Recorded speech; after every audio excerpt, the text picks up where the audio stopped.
This time on episode 205 of Legends of S.H.I.E.L.D., we'll be talking about Inhumans, Behold the Inhumans, and Those Who Would Destroy Us. We'll also be talking about weekly Marvel news and your feedback. I'm Lindsay. I'm Austin. And I'm Joe from PopXcast, a podcast member of the Gonna Geek Network. Just like the show you're listening to now. The opinions expressed are those of each individual host. Check out all the other podcasts at GonnaGeekNetwork.com. And get ready because geekiness begins in 3, 2, 1.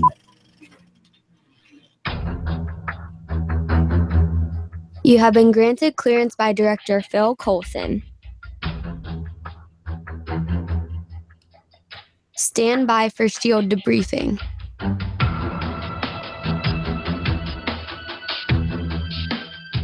All information to be discussed here is classified and may only be discussed among agents granted clearance by the S.H.I.E.L.D. Director. Now it's time for your scheduled debriefing. I'm Director Stargate Pioneer. I'm Agent Haley. I'm Agent Lauren. And I'm Consultant Michelle. Welcome to Legends of S.H.I.E.L.D., a Marvel Comic Universe fan show. This show is recorded on Sunday, October 1st, 2017. Live from the Legends of S.H.I.E.L.D. studios and broadcast galactic-wide via www.geeks.live. Ladies, I kid you not, happy National Hair Day. How appropriate. I'm going to celebrate my National Hair Day by chopping it all off as soon as possible. I've decided to push back my annual beard to November 1st instead of October 1st this year. So we'll see how that goes. So I will be clean shaven for the month of October this year. Thanks for the warning.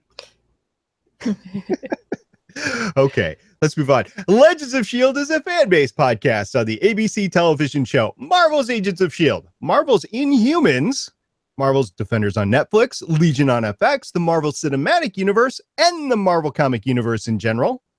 Because of meaningless hand gestures. If you'd like to talk to us about meaningless hand gestures, you can find us at our website, legendsofshield.com. If you'd like to leave us a voicemail with your impressions on meaningless hand gestures, you can call it at 844-THE-BUS-1 or 844-843-2871. If you'd like to discuss meaningless hand gestures on Facebook, you can visit our page, Legends of S.H.I.E.L.D. Podcast. If you'd like to make sure Starpie can see your meaningless hand gestures, you can hit us up on Twitter at Legends of S.H.I.E.L.D. If you'd like to see us trying out meaningless hand gestures, you can find our YouTube page at youtube.com/GonnaGeek. And remember, Legends of S.H.I.E.L.D. is a proud member of the GonnaGeek.com network.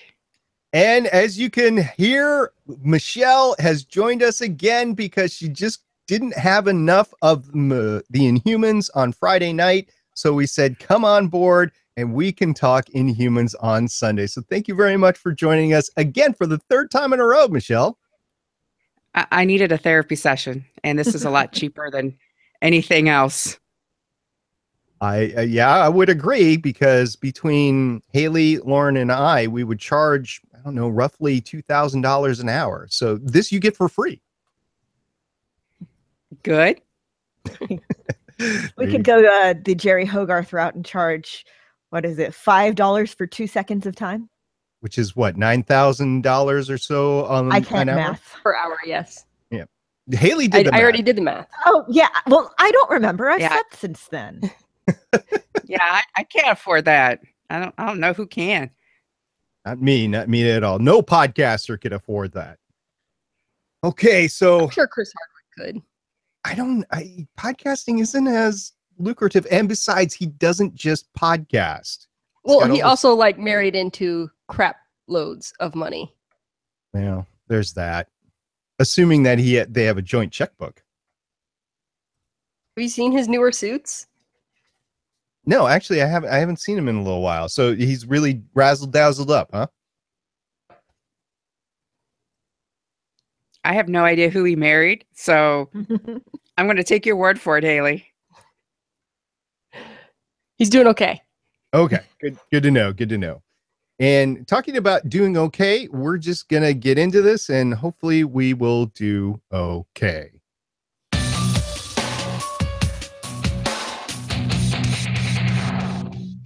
We had the Inhumans premiere last Friday night, just a couple of days ago. It was 2 episodes, 2 hours on your Friday night TV on ABC.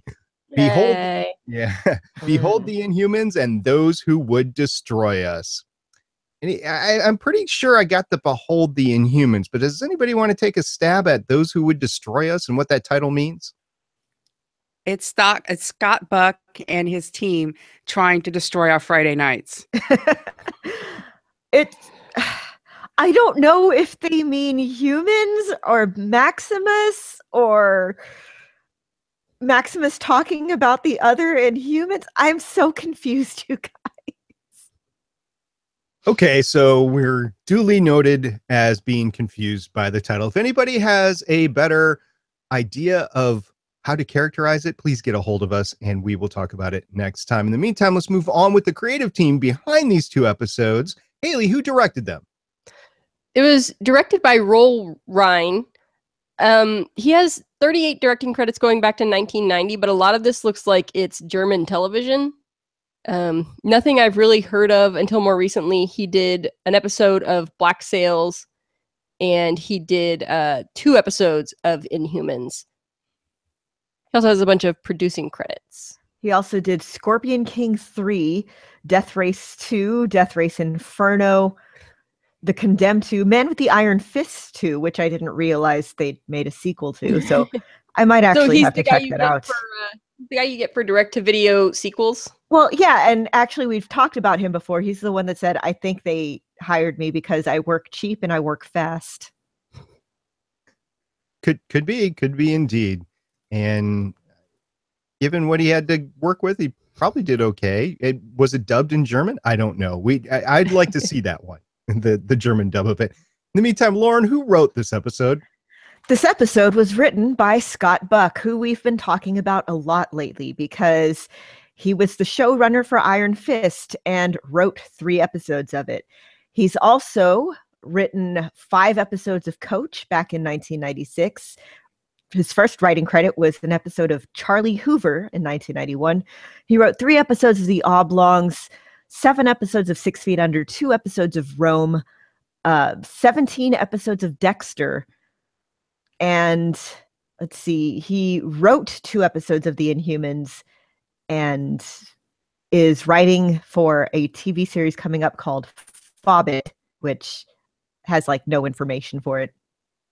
I'm sure it's going to be great. Also of note, if you haven't heard us say anything about it in the last 50 podcasts, Scott Buck is the showrunner for Inhumans, so I would expect him to want to write it. I don't know if he's going to write the finale episode or not. We'll see when we get there. Let's move on into an explanation because this is a new series to us. So let's look at the entire cast as a whole. Michelle, do you want to take us down who plays Black Bolt? Anson Mount plays Black Bolt. Had bit parts in Ally McBeal, Sex and the City, Smallville, Lost, and Dollhouse. More substantive roles in Third Watch, The Mountain, Line of Fire, Conviction, and Hell on Wheels. And was also cast in the films Boiler Room, The Battle of Shaker Heights, Nonstop, and Mr. Right. Yeah, I know him primarily from Hell on Wheels. Although the first time I saw him was in Crossroads, yes, the Britney Spears movie, which did, in its favor, also have Zoe Saldana. So a couple of Marvel characters came from there. That's interesting. So Haley, who played Medusa? Serinda Swan, who had bit parts in Blood Ties, Psych, Supernatural, Smallville, Hawaii Five-0, The Tomorrow People, and Chicago Fire. And bigger parts in Breakout Kings, Graceland, and Ballers. And she's also been in Tron Legacy, Creature, and Sister on the big screen. Yes. In Tron Legacy, okay, she's one of the sirens, those the girls in white who, when Sam shows up, is the one who puts him in the suit. She's the one that grabs the disc and gives it to him. It's an important role, and I had to make a note of it in the show notes. So yes, she was involved in that and a lot of other great series too, so it's good to see her, and we'll get to talk about her performance on the screen in a little bit. So, Haley, who played Karnak? Karnak was played by Ken Lung, not to be confused with Kunlun, as we've been talking about in Iron Fist. But he has been in Rush Hour, AI Artificial Intelligence, Vanilla Sky, X-Men The Last Stand, Star Wars The Force Awakens, and in TV shows Law & Order, Lost, Deception, Person of Interest, Zero Hour, and The Night Shift. And the first thing I remember seeing him in was Lost. Yeah. I will always remember him from X-Men The Last Stand. He's the guy with like the spikes. Yeah, I mean, when I watch it again, I haven't watched it again in a really long time, but if I watch it again, I notice him, but I don't remember him from that. Yeah, from watching it the first time. He's one of these character actors that I really like him in whatever he's in. So I want to like him in this because, again, I like the actor. He's probably one of my favorite characters up to this point. Yeah. Yeah, I love his interpretation of the Karnak character, so can't wait to get more into that. So, Lauren, who played Gorgon? We have M.A. Iwakor as Gorgon. He's been in Silicon Valley, Castle, Hawaii Five-0, We Are Angels, Extant, and Colony. And I think I remember him from Silicon Valley, and he's also in a movie that I absolutely love called Ink. It's this little independent movie, and they actually released it on torrent sites first back in like 2000, I don't know, 5, something like that. It used to be on Netflix. I think it's on Amazon right now. And it is so good. So seriously, look it up. But yes, he plays Gorgon. So he has hooves. And I actually kind of liked him in this too. Yeah, we didn't get enough of him, I think, but obviously I think we're headed for that next episode. So Friday night's probably going to be half Gorgon. At least I hope so. So Michelle, who played Crystal? Crystal's played by Isabel Cornish, also seen in Rescue Special Ops, Dance Academy, Home and Away, Puberty Blues, and Australia Day. Ooh. She is the younger sister of Abby Cornish, who is another famous Australian actress. You might remember her from stuff like the 2014 RoboCop. What else? Seven Psychopaths. I want to say she's been in a bunch of like just a bunch of stuff. Her career was sort of taking off for a while there. And anyway, so it's interesting to see Isabel Cornish sort of following in that arc. And yeah, of course she's in Home and Away. Like every Australian actor is in Home and Away. This is like their one huge show that they have down there. Well, didn't it run for forever? It's been for like, I don't know, like 30 years, something like that. Like it's a like really long time. Everybody here has done an episode of Law and Order because, there were like 5 of them and a couple of them ran for 20 years. Yeah. And then we also have Louise, which is the, I want to say NASA worker, but the Callisto Aerospace Control Center worker, right, Haley? Yes. And she is played by... Sorry, I lost... Okay, there it is. She's played by Ellen Woglum. She has had roles in Californication and Outlaw. And you've also seen her in The Bernie Mac Show, Criminal Minds, The OC, Scandal, Chicago Fire, Chicago PD, and Castle. And then Maximus. Michelle, do you want to take a stab at who plays Maximus? Okay. Ewan, is it Rain? Ewan Ryan. You see, there you go. The dude's Ramsay from Game of Thrones. Like, that's it. Like, he's also Simon in Misfits. That's true. And I enjoyed Misfits and I, and everything. But let's face it. He's also this really sweet guy in the show Vicious. Yeah, but I have to admit, I was calling him like Ramsey throughout the entire episode, as was my mom. And because she's just like, oh, Ramsey, when he does blah, blah, blah in the episode. So, yeah. I think everyone was everybody's calling gonna him know. Ramsey. I think he'll be called Ramsey for a very, very long time. And Yeah. I hope for his personal sake that he's able to break out of that typecasting and get a little bit more roles, because he does play the characters well for what he does. So Yeah, I love that- the actor, and he's really funny and a really nice guy. And I remember somebody saying, like, I think nice people played like the best villains, and I think this is a case of that. Definitely. So we'll hope for a lot from Maximus, obviously, since he's playing a like character from Game of Thrones, really, here. And then, of course, let's not forget Lockjaw, that wonderful, huge truck-sized dog that is in this. 100% CGI, apparently. And I could hadn't never noticed. have told. according to the information that I've seen about the show, it's one of the first, if not the first, complete full CGI character on a TV series. So pay attention to poor old Lockjaw. And I say poor old Lockjaw because of the circumstances he finds himself at the end of this premiere. One more I want to run down is the actor that plays Oron. It's Sonia Balmaraz, and she has so far done a pretty good job. I don't know how long she's going to be on the show. She's not listed as a main character. She's listed as a recurring character. So I just don't know how many episodes she has in her. And we only have 6 left, so I don't know how many more she's going to be in or not. So with the characters behind us, with the actors behind us, with the creative team behind us, it's time to launch into the show. And we're going to launch into it by saying there's a heck of a lot of exposition in this show. Yeah, pretty much. There's a whole lot of, as you know, Steve, going on in especially the first several minutes of the show. And that kind of exposition just really bugs me. As you know, we're the king and queen. As you know, we've been the king and queen for a while, because can you remember a time before? No.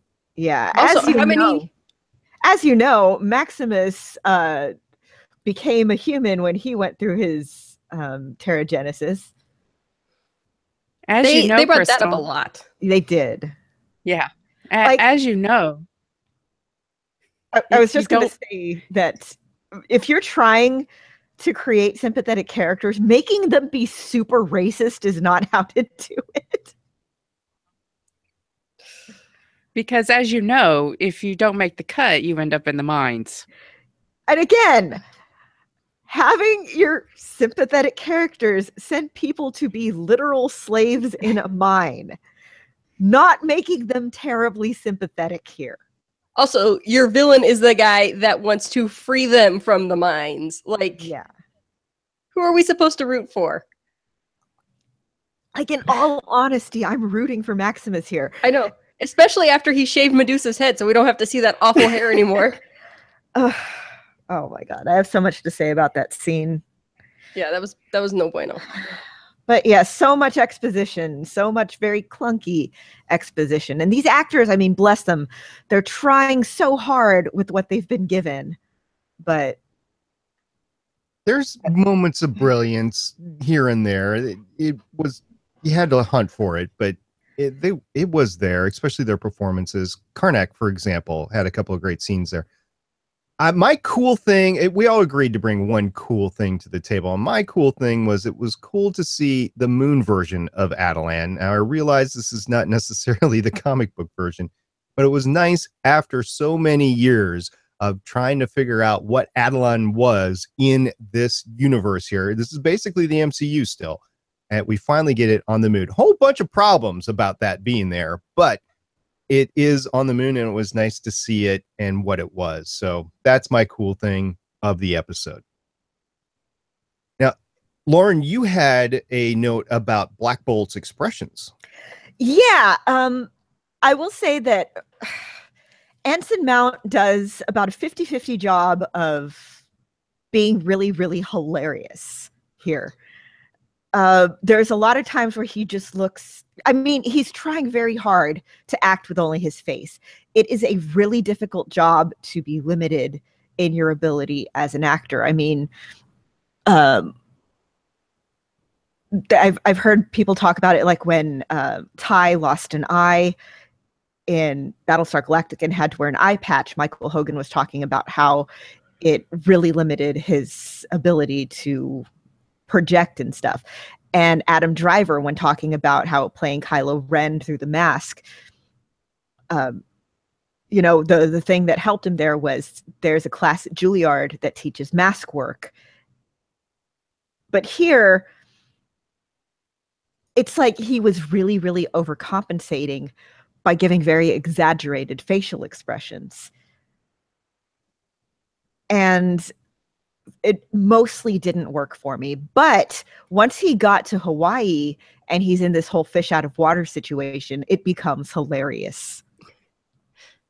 Don't you love when any show goes to Hawaii, or they shoot it in Hawaii for any Polynesian, South Pacific island, that you always get the same shots from the same areas? Because Oahu, which is where they usually film, it's very populated, so there's very few areas that you can shoot and make it look like it's a jungle.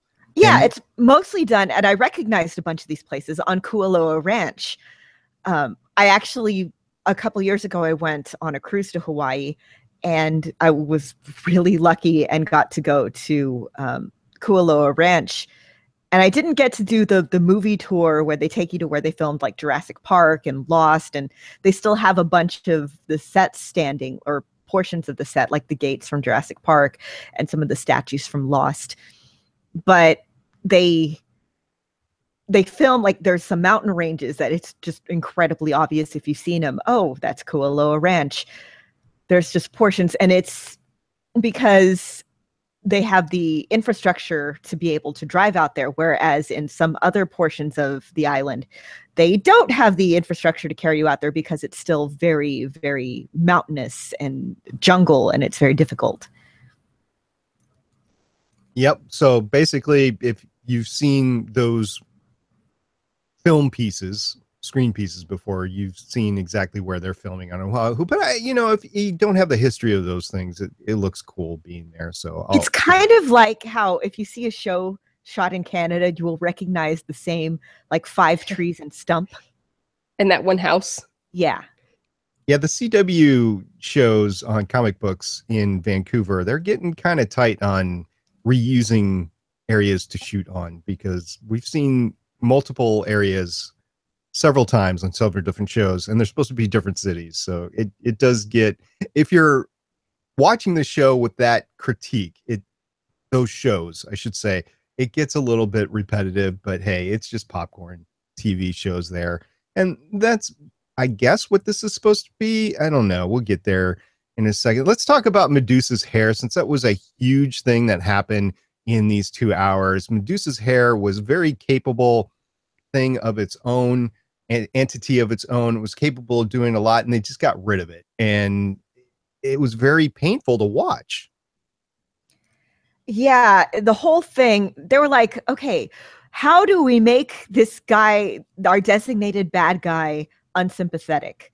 Well, let's have him be jealous because his brother got to hook up with Medusa, and in revenge for her picking the wrong guy, he forcibly shaves her head.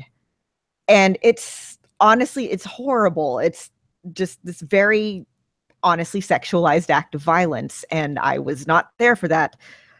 But honestly, she really does look better with the buzzed head. That really long wig made her face look like really, really severe and square.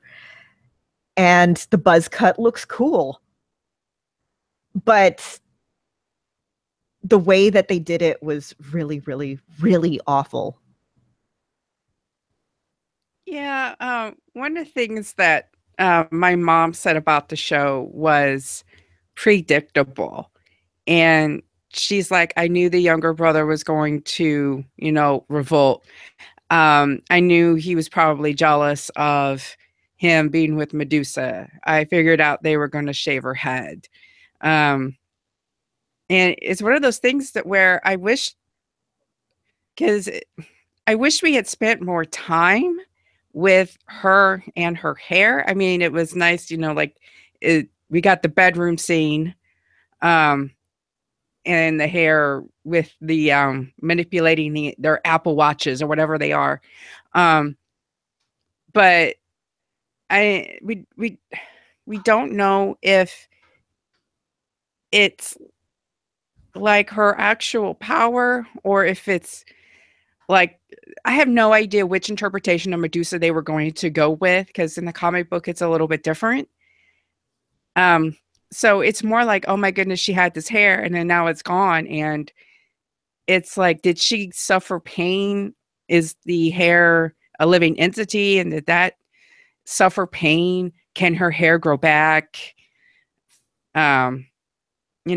That sort of thing. So it was an awful scene because of like what represents, but like how much pain did she go through? And I don't really get that part of it. Yeah, I kind of wondered that too, because if, her hair is moving around, like, does it have, nerve endings and stuff in it? So, when he shaved her head, is that like cutting off parts of her fingers or something? But that's not information that we're given. Yeah, we're not given a lot of information here. She was put in at least a electric daze, like she was stunned to the point where she couldn't move and the hair wasn't able to do anything. So I don't know how numb she was during that whole thing, but obviously it definitely is a concern, especially with this entity. And I don't know if the entity is her or it's like a symbiote. I don't know any of that, because it depends on which version of Medusa they're actually going with. So it wasn't explained to us. Now, we bringing up the guy that did this, Maximus, and Haley, you have a bit to say about a nuanced Maximus. Yeah, I've only read a few years of Inhumans comics from the very beginning, so I don't know what else they might have done with his character. But when he's introduced, like, he's the bad guy because he's bad and he wants to do bad things. He wants to be the king because the world is a mess and he just needs to rule it. And that's his motivation for everything he does. In this, though, you've got, our quote heroes who are enslaving a huge portion of their population to go work in the mines. And he is there saying, like, no, this isn't right. These people shouldn't have to slave away in the mines. There's this whole planet we could all go to where they would not have to be slaves. And, he's the one, at least in the first couple episodes, that you're like, yeah, he's right. So the only reason we know he's the villain is because he's played by Ramsay Bolton. Yeah, there's like 2 points in the show where the writers are like, oh yeah, we have to make him the bad guy. And other than that, he is honestly the most sympathetic character other than Lockjaw in the show. Yeah, they have the head shaving scene that, oh yeah, he's the bad guy, and when he almost hurts the dog. That's, the shoot the dog moment, as Lauren has brought up before. Yeah, it is a literal shoot the dog moment. And even then, I'm still rooting for Maximus. Guys, writers, this should not be happening. You should not make me root for a guy who threatens a dog. Yeah, my mom is actually on the side of the miners. She's like, because she's like, well, I was on the side of Maximus, but then he like threatened the dog and stuff. And then she's not sure if he's lying to the miners because she thinks he's using that boy who can kind of see the future. So she's just like, you know what? I want one of the miners to just rise up and just take care of everybody and that be the show. I almost wanted that kid to be Ulysses from the Civil War II event, but I guess Ulysses has transcended, is no longer available for use. But they bend comics all the time. They could have brought him back, although he's probably Ulysses in all but name. Yeah, they gave him just like a weird name now. True, and it's like, I love how at the very beginning they're like, okay, we're going to get these 2 kids, one with a super awesome, pretty name and one with a name that kind of sounds like I threw up a little in my mouth. Which one is going to be the Inhuman? Right. And I guess another reason why they didn't use Ulysses was the whole throwback to the not the pushback against the Civil War too, because a lot of people didn't like that whole thing all the way around and what it did to all the characters. So talking about the comic books, though, let's talk about the powers in the comic books, the historical powers for these main characters, and then how they were depicted on the show. Because in some cases they were Poorly. different. Yeah. Yeah, can I like start this part because I'm bringing up my mom because my mom is what I would call like a casual geek. Like she's not like us. She didn't read the comics. She doesn't pick them apart. You know, she watches the genre shows. She watches, you know, Agents of Shield.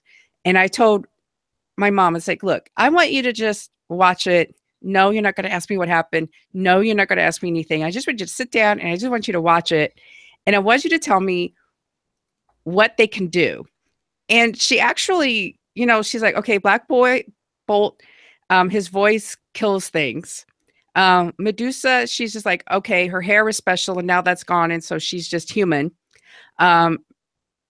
Karnak, she actually kind of got that right where she's like, well, he can see a possibility, say no, and then do something else. Gorgon, she's like, he has hooves. So who cares? Why is he special? And then my favorite was her description of Crystal, where she goes, it's like, what does Crystal do, Mom? She goes, God, all she does is point and makes a little pop. Like, why is she special? She points and things go like a little boop. Well, and until what was probably the second episode, I thought, oh, she can talk to Lockjaw. Yeah. So that is like, and my mom's kind of like, I've actually read some different reviews where there's even those like who are even more confused. I've read online, some reviewers thought Karnak time traveled, which I can actually understand that interpretation. So now that I've kind of given like this regular interpretation, what are their powers actually supposed to be? So Lauren, let's start with you. What do you think that Black Bolt's powers are actually supposed to be in the comic books? Well, in the comics, if he makes a noise, if he says a word, he destroys things. And by the way, Black Bolt's full name is Blackagar Boltagon, which is like the worst name ever. So as the show was starting, my husband like leans out of his office and goes, Blackagar Boltagon. And I was a little bit drunk because I'd been pre-gaming at a Mexican food restaurant with a very strong drink. And I was just laughing hysterically because, I mean, it's really funny to go around yelling, Blackagar Boltagon. What does it say about a series where you have to pregame by loading up on alcohol? It didn't help. And honestly, it just started wearing off halfway through and I started getting a headache. And then I just woke up dehydrated in the morning. But anyway, so they actually got that pretty much right. And Medusa with the hair, I mean, they got that right. The others, I honestly don't have all that much. Like, I've never actively sought out Inhumans comics. So yeah, so the only thing I really know about them is that Crystal at one point marries Quicksilver briefly. They have a daughter, Luna, and then Crystal divorces Quicksilver. She also dated Johnny Storm for a long time. Yeah. And currently in the comics, like, or at least a few months ago in the comics, Johnny Storm was living in New Adelan with them and was on their side in the Inhumans versus X-Men event. Yeah, and that was confusing to me because Medusa and Johnny Storm were kind of, it seemed like they were in a relationship, but that Black Bolt was still there. So I don't know. Everything's confusing. Yeah, I do know that Black Bolt was the one that allegedly killed Cyclops in that Inhumans versus X-Men event. Yep. So, and it turns out that there was more to it than that. Spoiler, go listen to Legends of S.H.I.E.L.D. Long Box Edition. Indeed. So, Haley, do you have anything to add about the other characters like Gorgon and Karnak? I'm trying to remember. I don't remember at all what Gorgon did. I think the first iteration I saw of Karnak, he knew like exactly where to hit something was the extent of his powers. And then, Triton's like a fish dude. Yeah, so Karnak has this wonderful ability to predict the future basically by thinking about everything. So you're seeing in the show, you're seeing him back up in his mind and play it over and over again until he gets it right in thought. And then he goes through probabilities and stuff like that. And he's able to actually get out of the thing. Now, Gorgon in the TV show here, he put his foot down and literally just shook the earth, right? So everybody was thrown back because of that. And I'm not sure if that was his real power in the comics or not. So special hooves, I guess. We'll have to look into that. I'm sure Black Adam is screaming at us right now, so I'm sure we'll hear from him next time. In the Wikipedia page, it says abilities: enhanced strength and durability, ability to generate seismic shockwaves via bull-like legs and hooves. Yeah, that was spot on then. Go. And if we see anything different as the series progresses, we will go ahead and talk about it in the future. One Inhuman to note that I thought was interesting was Eldrak. And Eldrak was the wall dude, as Lauren put it in pregame here, where he's able to transport people. And it was really cool. Did you see his like little sly smile as she went through? She said, if you hurt me, bad things are going to happen to you. And he just kind of slyly smirked and sent her knee deep or waist deep into a wall. Yeah. Wall dude was entertaining. Like, what kind of bad luck would you have to have your powers be, I'm a wall? Yeah, how would that even work? You'd go into the Terrigenesis chamber and come out a wall? Also, it annoyed me that there was no cocoons. Maybe he didn't start as a wall. Like, he just came out kind of rocky and he grew over time into a wall. Or maybe he was like a misty type form and he just settled into the wall. They did note about the Terrigenesis crystals that they were diluted in comparison to what they had aboard there in the moon. So maybe the diluted Terrigenesis needs a cocoon. And if you create a booth with pure Terrigenesis crystals that you don't need a cocoon around you, I don't know. I'm stretching. I'm reaching. Come on, that one chick turned into a butterfly. We could have gotten a cocoon for that. It would have been great. Yeah, maybe the royal family of Inhumans is just better at making Inhumans than the dotards still on Earth. I guess that I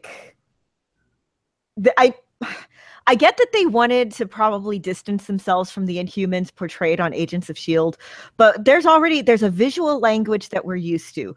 And even in the comics, the Inhuman cocoon is a thing. So it really annoyed me. Yeah, maybe they just didn't have time in the script. I don't know. We'll see. They used up all their CGI on Medusa's hair and Lockjaw and Wall Guy. I don't know his name. It's like Eldrak. Oh, well, I like Wall Guy better. Well, the only reason I know that is I had the closed captioning on. So yeah, so did I, and I still don't remember his name. How much did you pregame? A bit. Yeah. I did not pregame, and I didn't remember. Yeah, I could still spell on Twitter, so good job. Yes. Let's talk about how this whole thing ends up. So we got the royal family is scattered on Oahu, except for Crystal, which is back on the station in city, I guess is the best way to call it. And Maximus is propositioning her hard. So we'll see how that unfolds. Yeah, that unfolds in the next couple of episodes. But I want to focus on Black Bolt, because Black Bolt, it seemed to me, after he did the whole thing with the cop car, he just gave up. He's like, they tased him. Yeah, that was hilarious, by the way, watching him get tased. No, not just. And then just like, I'm gonna say it. It was kind of hilarious to watch a privileged white guy getting beat up by the cops for once. Don't resist. Yeah, that was. And then of course he like goes bleh, and then the cop car just explodes, and they're just like, And I don't know, just because Black Bolt was annoying me. It was very satisfying, but Were you annoyed that he wasn't shaved to start the series at least? yes, like, come on. We know Black Bolt is this like bald dude. He has I'm just so used to him with the weird hoodie thing. outfits. Yeah. Like I would have even been fine, like give him his flat top or whatever look he's going for, but he should have been clean shaven to start, and then he could grow the scruff as he's wandering around on Earth. Yeah, it would be a good visual indicator of just like how far he's fallen. And I just keep thinking, guys, we could have had Vin Diesel. We almost had Vin Diesel. Oh, yeah, that's right. I so much forgot better. about that. Yeah. And, No, but as for giving up in the police station, he literally gives up because he could have easily gotten out of that. And Yeah, Right, but the only way he could have gotten out was by killing a lot of people, and he didn't want to do that. That's supposed to be the writer's way of saying, hey, this is our a good guy. Because he could have killed all of Hawaii, but he doesn't. So therefore, we should like him, even though he has slaves on the moon. Medusa can use a knife. Yeah, we find out Medusa, she can actually fight without her hair, which made me appreciate her more. Like, so far of the Inhuman crew, other than Maximus, Medusa, Karnak, and Gorgon are the ones that I sympathize with the most, other than Lockjaw. Black Bolt is just doing nothing for me. Crystal is actively annoying me. Yeah, she's such an annoying teenager. I don't know how old she's supposed to be, but she's acting like a teenager. Yeah, I just, come on, guys. She looks a little bit older than a teenager, but yeah, she's acting like it. Especially with the earphones on, jamming away while somebody's trying to call her on a cool... Okay, so we brought it up before. I want to bring it up again. The cool little futuristic Apple Watch. It's actually an Apple Watch and an iPhone all together, and then it bends and everything like that. It's so cool. I want that. We need Steve Jobs it back can be to make small. That. It can be small when you don't need to use it. Like, you just wear it on your wrist. But then when you need a bigger phone, you unfold it. Like, that's brilliant. Yeah. It's useful. Yes. We need that. Absolutely. And it kind of confused me a little bit. Like, Black Bolt took a look at the phone that the lady took a picture of him as he caused the accident when he first got there with Lockjaw. And it almost looked like, to me, like he didn't know what a phone was, which would make sense because he's on the moon. But then he's got this high-tech phone that folds out. So I don't know. They have those two people in white watching TV all the time, and they come by and they see what life is like on Earth. So they know. Okay? Like, obviously those two people in the white hoodies probably, I don't know, tell them the important things, give them like bullet points every week or something. What was up with those guys?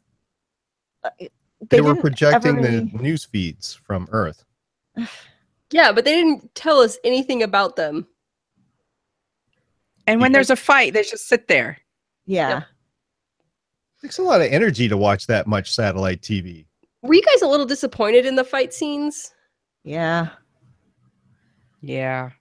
Like the Medusa and what's her name? Auron one was probably the most impressive one in the... But even then, like, the editing was weird. Like, they kept doing like all the slow-mo stuff, and yeah, they kept doing, it was especially obvious in the first few minutes of the show, just like absolutely unnecessary slow-mo. Yes. It's like, why? Are you just trying to fill up the time? What's going on? I want to go back to that because I have a real issue with them just showing us this cute young lady and then killing her right away, or allegedly killing her. I think they killed her anyway. And it's like, why you introduce her to us just to kill her off within the first 2 minutes? What's up with that? Yeah. All right. Michelle, you actually wanted to have a conversation about what we think this show is about. And I think we need to have that conversation because I'm a little confused. At no surprise there. I'm often confused. But tell me, help me out here. What is the show all about?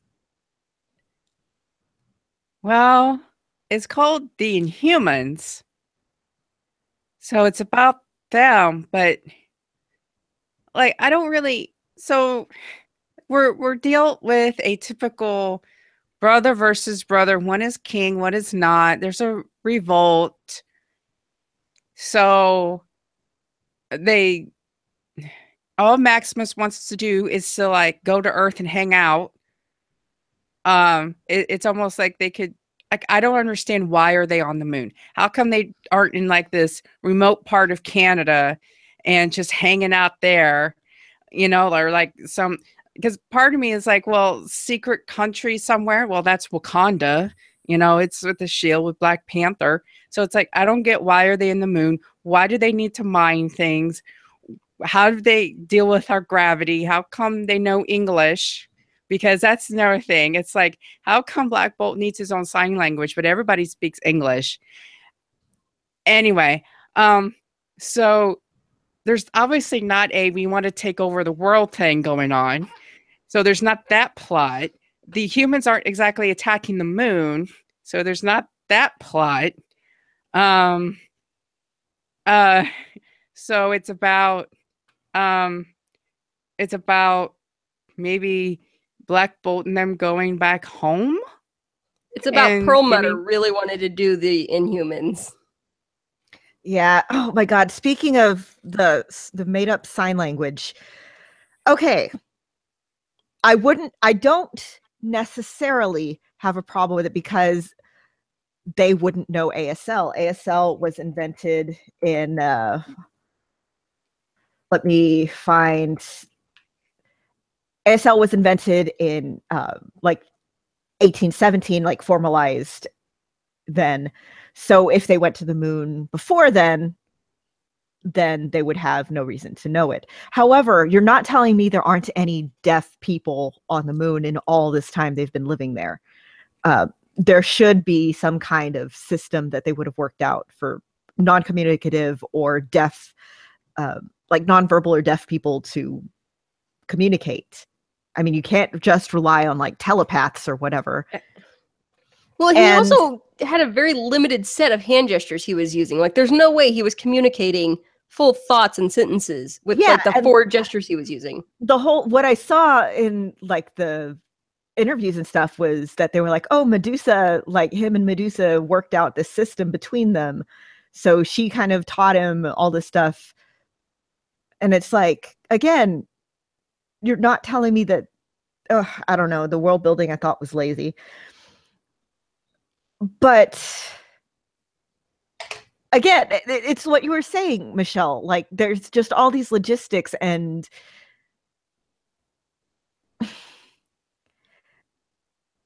like, I'm not saying that we're going to get into the minutia of this in a movie, a TV show, whatever.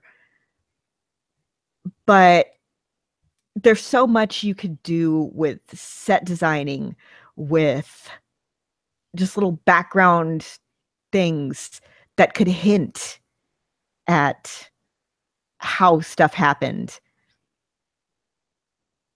And it's like they didn't bother to do any of it. Everything looks like a set. Everything feels like it's just here because somebody said it was.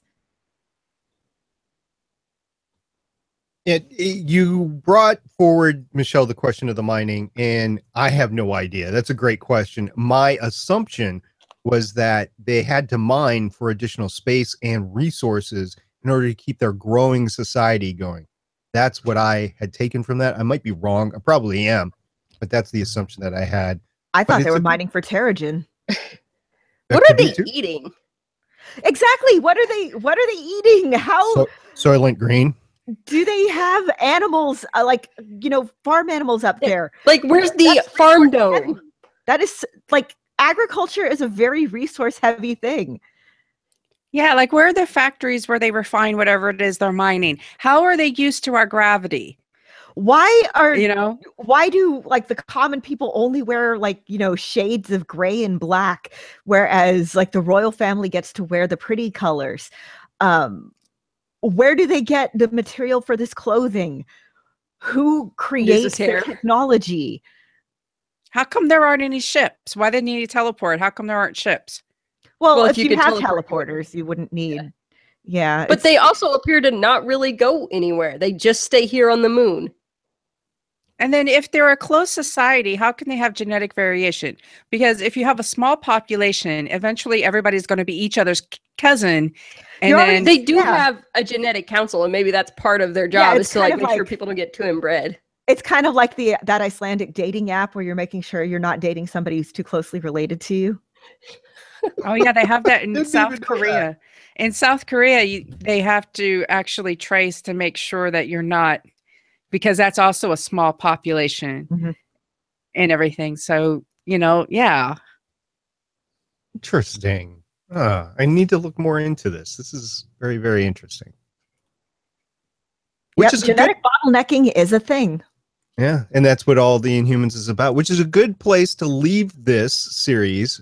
Well, actually, no, we should talk about Louise for a second.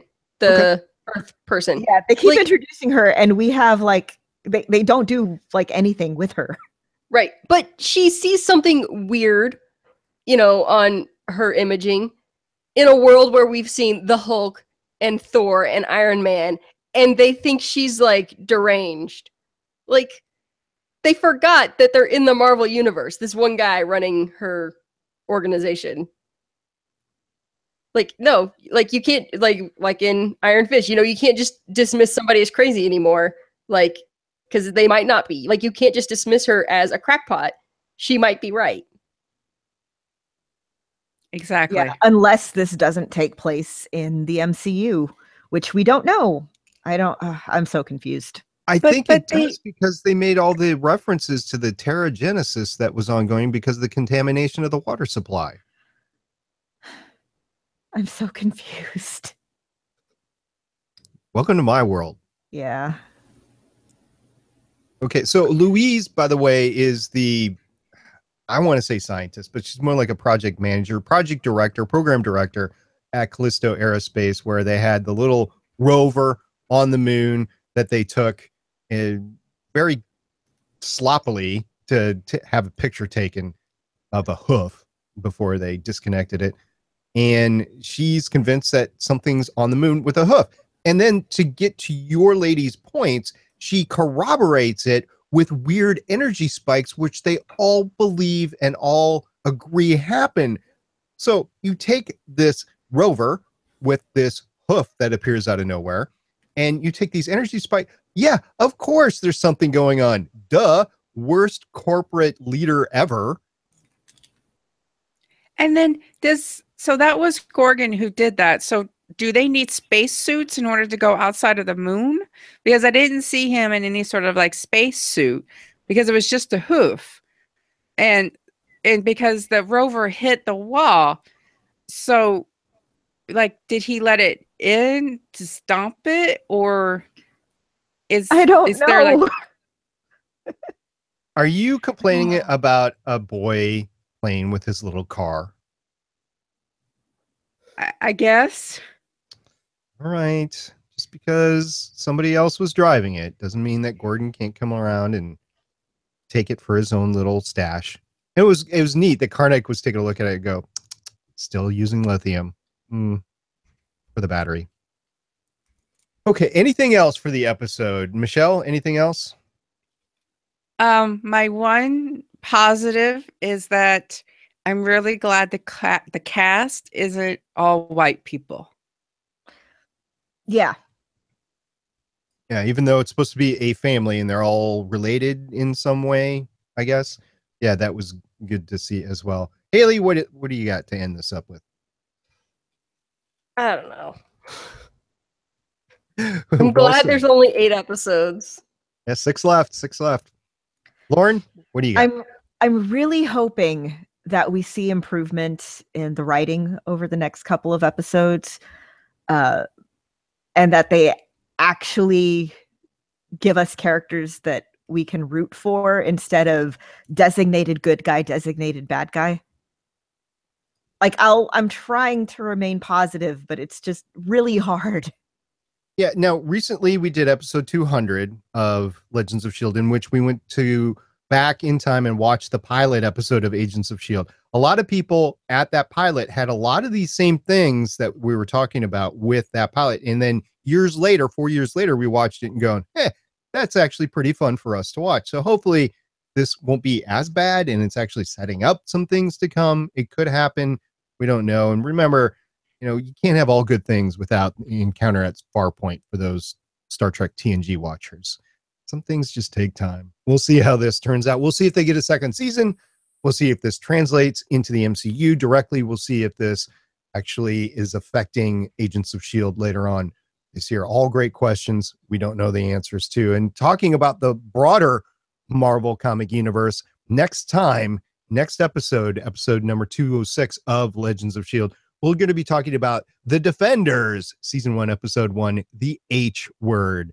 And then next week, next Sunday, we'll come back in episode 207 and we'll talk Inhumans episode 3, Divide and Conquer. And if that's not enough geeky content for you, you can go over to the GonnaGeek.com network and check out the Starling Tribune. And recently, the Starling Tribune published an episode number 164 labeled The Fellowship of the Spear with Legends of Tomorrow.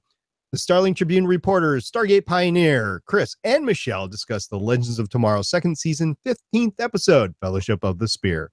Catch the crew as they describe the ratings in terms of the NCAA basketball tournament, try to understand Mick's fateful decision, and how this was a better fellowship than Tolkien's Fellowship. You can check that out at GonnaGeek.com. Once again, that's Legends of Tomorrow, Fellowship of the Spear, episode number 164 of the Starling Tribune.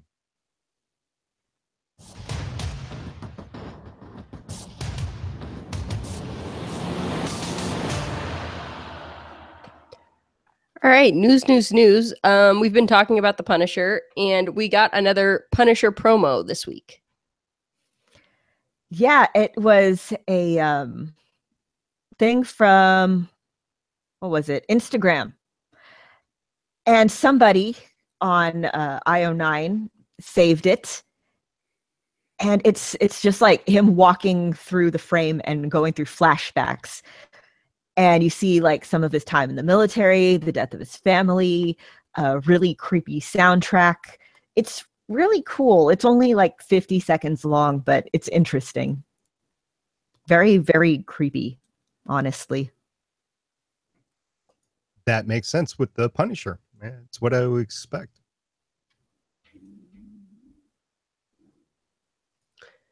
All right. We've also got some news coming from the X-Men universe. Old Man Logan is getting an Old Man Hawkeye prequel. And the creative team is really interesting. Daily News reporter Ethan Sachs is writing it. And Marco Cicchetto, who illustrated Star Wars Captain Phasma, will be illustrating it. And it's going to be a 12-issue miniseries premiering in January. And it takes place, okay, so Hawkeye in the original Old Man Logan, Mark Millar run, was blind. So in this one, it's taking place as he's like starting to lose his vision. So this could be really cool. I don't know, I'm going to give it a shot. All right. We had talked a little bit about The Gifted before. Apparently, Polaris is going to be Magneto's daughter. They're sticking with that. Yeah, the showrunner, Matt Nix, said there is some awareness she's Magneto's daughter. I mean, her powers certainly are like Magneto's. That's something we will be exploring as time goes on, but more toward the end of the season, when some of these ideas and suspicions come to the fore. So that's going to be cool. Like, so we know that this is actually connected to a universe where Magneto exists. Is it the Michael Fassbender Magneto, or is it, I mean, is this connected to the movies, or is this... Shrug? I don't know. As far as we know, it's supposed to be. Like, Fox is kind of doing their own It's All Connected thing. So Legion is technically connected to the movies. Maybe. Good question. And I'm glad you gave us the opportunity to discuss that today. But a little bit more about The Gifted. the Latino hero that they created has a colorful past that not everyone is thrilled with. Yeah, the Mary Sue has an article about it called "The Latino Hero You Created Just Had to Have a Drug Cartel Past. You're Killing Me, the Gifted." They created a character named Marco Diaz, which is incidentally the name of one of the main characters from a Disney show, Star versus the Forces of Evil, which is a fantastic show. And so it's great, that we're seeing more and more Latino characters on TV. When I was growing up, that never happened. The actor who plays him, Sean Teal, is a British actor of Venezuelan, Spanish, and Welsh descent, but the character of Eclipse was born in Mexico. And according to Matt Nix, he came to the attention of the Mutant Underground, and they ended up bringing him in as someone who had connections and know-how because he has connection to drug cartels. He's an immigrant with a connection to Mexican drug cartels. So it's like two stereotypes in one go. And that's something that a lot of people are, including me, honestly have a problem with. It's like back in the 80s, if you were a Latino woman in the movies or on TV, you had to be a maid or a grandma. And now the thing is, if you're a Latino on TV, you have to be connected to a drug cartel or you have to be an immigrant.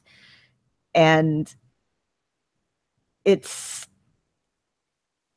just a new generation of stereotypes, and it's like you can't just be a person. You have to be the stereotype. So a couple of my friends are actually boycotting the show because of this. I'm not boycotting it, but I am upset about it. Well, that's too bad because the trailers that I've seen have looked really well. So yeah, the trailers look good. And again, I'm really happy because they're bringing in some characters that I really, really like. Like they're bringing in Blink and they're bringing in Polaris. And I really like some of the, again, it's a lot of the stuff that they're doing is, these people who come from a place of privilege and all of a sudden they find out that they are now the persecuted group of people. And it's a really interesting thing, and it's one of the things that X-Men excels at, is using itself as an analogy for real-world persecution. But then one of the problems, and it goes with the comics too, is that writers who are not familiar with and will rely on stereotypes. And it's really lazy and it's annoying and it can be harmful. So it's just another really annoying thing. But I'm hoping that the show will be good. Yep. This last article is also from the Mary Sue and also about X-Men, about who a new X-Men might be and what his powers might be. Yeah, so HuffPost Comedy had a tag called, it's a HuffPost Comedy hashtag game. Okay.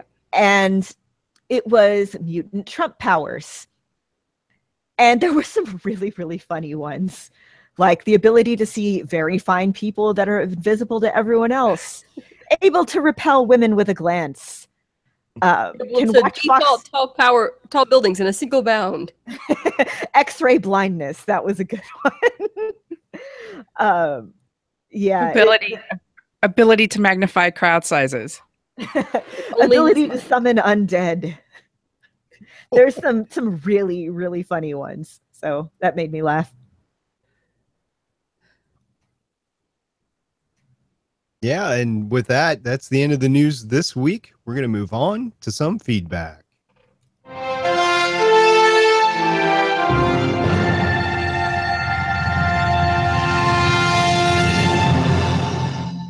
Okay, we got a lot of feedback this week because of the whole live tweet thing. And thank y'all so much for participating in that. It was so good to know I wasn't alone while I watched this. So I picked out a couple. First from Adana Girl. We had hashtag Inhumans, hashtag Agent Carter at Legends of S.H.I.E.L.D. She put a gif of Dottie from... Oh. Yeah. Where's Peggy? And I kind of have to agree with her there.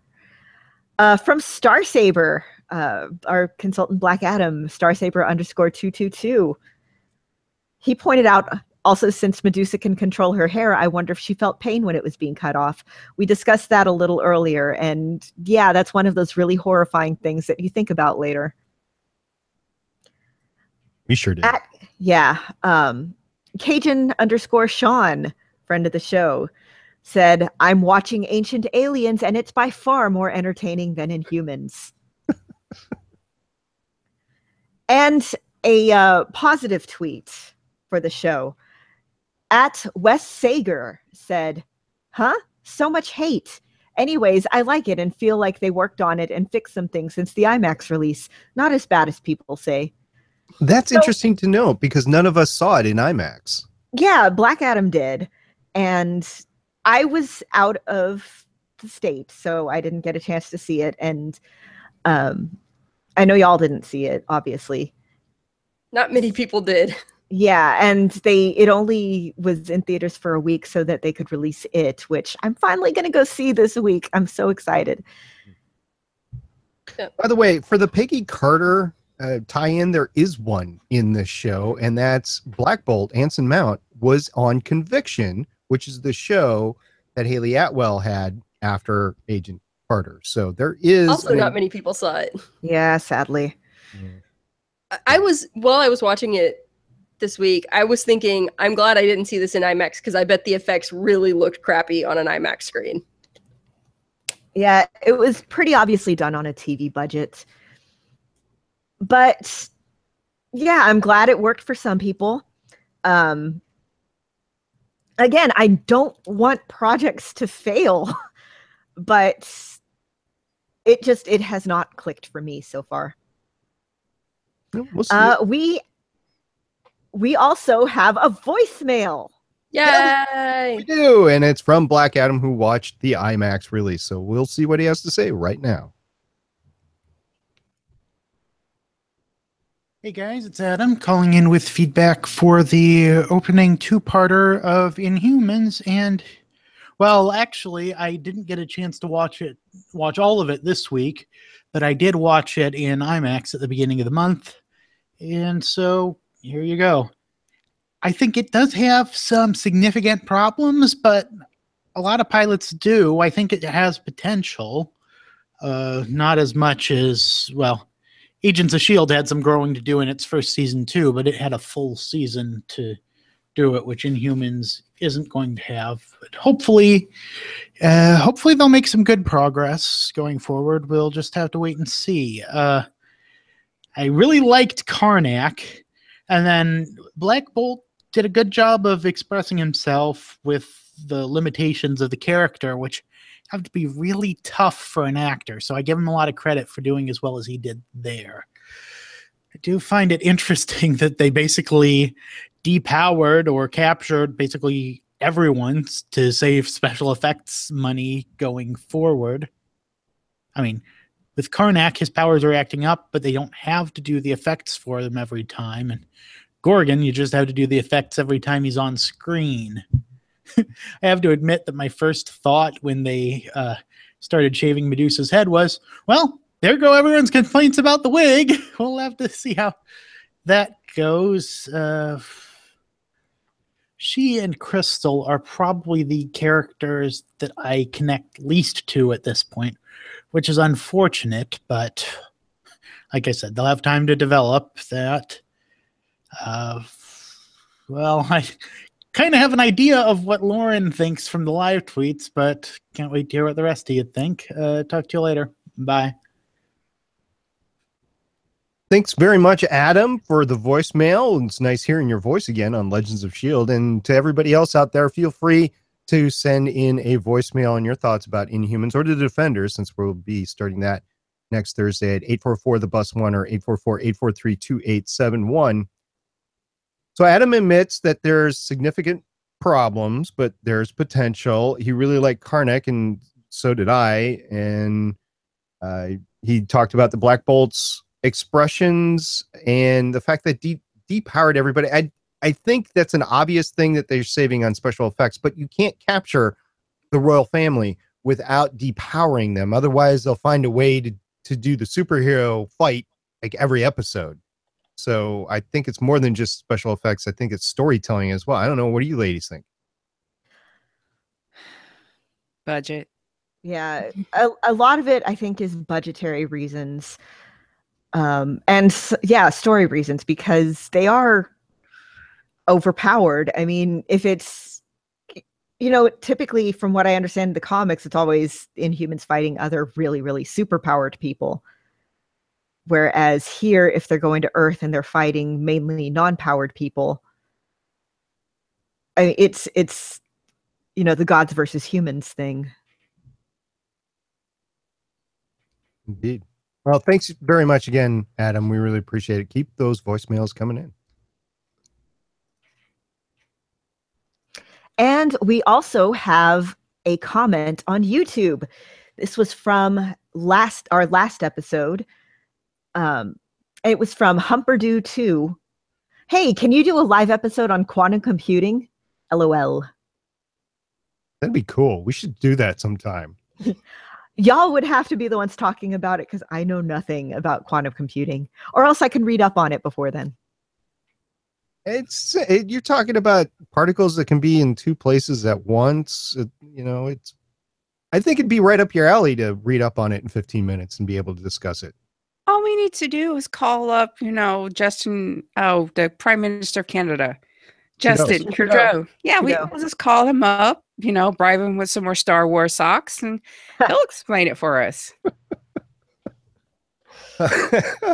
That's awesome. Trudeau, you just get better and better all the time. That is it for the feedback for this episode. And due to prior agreement, we have agreed to teleport this one out.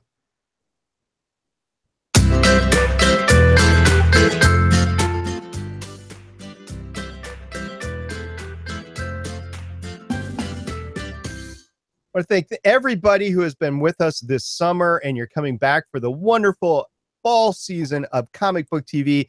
Don't hesitate to check out our Defenders series, which we're going to start next episode as well. It's going to be a great fall starting with this week. So thank you very much for staying with us, or if you're new to the show, picking it up just for these new series. So we really appreciate you being here. And I want to thank everybody who's gotten a hold of us, everybody who has checked in during our live tweets. We really, really appreciate it. We love hearing from you. Please get a hold of us with your opinions on Inhumans or Defenders, since we're about to start that. Let us know if you think we're wrong. Let us know if you think we missed anything. We would love to hear from you. Thank you so much. And if you're one of the people that is really enjoying Inhumans, let us know what you like about it. Because up to this point, we're not super big fans of it, but maybe we're missing something that we should be loving. And thank you very much, Michelle, for joining us for another wonderful episode of Legends of S.H.I.E.L.D. Without you, we wouldn't have thought to talk about anything positive with the Inhumans. Hey, I'm just trying to do my part. I do want this to succeed. Part of me, I'm going to confess, part of me is a little upset that they did this instead of giving us Agent Carter season 3. I really wish they did Agent Carter season 3, but okay, we're getting this. I hope it gets better. And I'm, thank you for having me on here again. And, Lauren, your tweets, very entertaining. Help everybody get through the show. A little bit of self-promotion, though. You do your own live tweeting. No, I meant Michelle. Michelle, okay, yes. you do your own live tweeting as well. Yes, I live tweet Supergirl, Flash, Legend of Tomorrow, and Arrow. And that'll be starting up in a couple of weeks. I can't wait to see your Supergirl live tweets. Especially because I had been liking the show, and what I've heard of the season makes it sound like maybe it's going to be a bit of a mess. I'm hoping not, but we'll see. And you can check those out. Yeah, you can check those out at Starling Tribune. We're going to do an episode of Flash to Supergirl predictions. Yes. Yeah, predictions. Stay tuned for that on the Starling Tribune. In the meantime, that wraps it up for this episode. And until next time, I'm Director Stargate Pioneer. I'm Agent Haley. I'm Agent Lauren. And I'm Consultant Michelle. Bye. See you guys Thursday. Bye. Bye. Bye.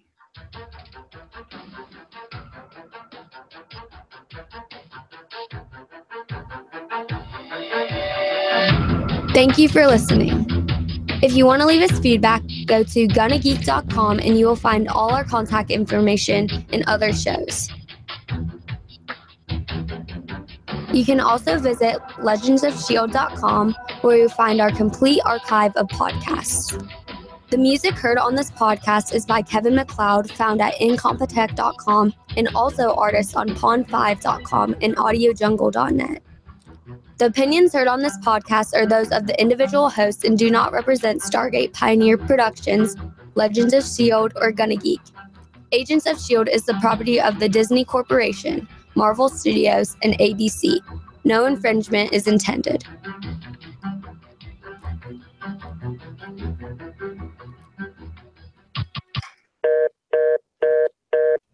Legends of S.H.I.E.L.D. is copyright 2017.